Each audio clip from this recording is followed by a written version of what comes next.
ভাই আপনাকে এখানে পাওয়া গেল। আপনি এখন অ্যাকচুয়ালি বহুদিন পরে দেখা কি করতেছেন এখন? হ্যাঁ, আমি এখন ঘুরি ফিরি খাই দেয় আচ্ছা।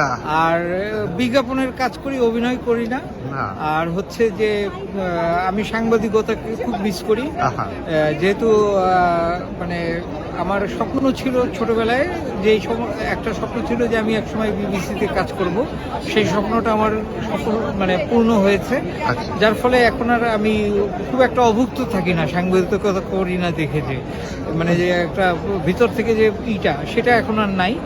তবে আমি চেষ্টা করছি যে সামনে আমি আবার সাংবাদিকতায় ফিরে যাব। আপনি তো অনেকগুলি সেনাবাহিনীতে ছিলেন, আপনি আবার হ্যাঁ। অভিনয়ে ছিলেন, হ্যাঁ। আবার আপনি তার আগে সাংবাদিকতায় ছিলেন। Daily star. কোন জিনিসটা আপনি উপভোগ করেছেন বেশি? বিবিসির মতো জায়গা আপনি ছেড়ে আসছেন? না, আমি ডেইলি স্টার সবচেয়ে বেশি উপভোগ করেছি।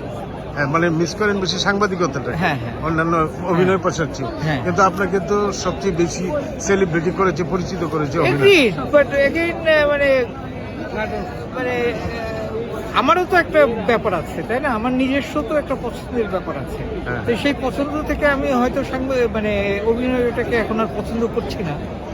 ফিউচারে কি আপনার প্ল্যান কি? এখন আমি তো একটা মাইল্ড স্ট্রোক থেকে মানে নতুন জীবন লাভ করলাম এই সম্প্রতি, এই মাসেই, গত মাসে হয়েছিল। এই মাসের 16 তারিখে আমি সিএমএইচ থেকে ছাড়া পেলাম। তো এখন আল্লাহ তাআলা আমার জন্য যা রাখছেন তাই করব। তবে আমার ইচ্ছা আছে আমি মানে হেড অফ নিউজ বা এরকম কিছু একটা হব আর কি। আবার নিউজ ফিরে যাচ্ছে। আপনার জন্য শুভকামনা। জি, ধন্যবাদ। দেখা হবে ইনশাল্লাহ ইনশাল্লাহ। রাস্তায়।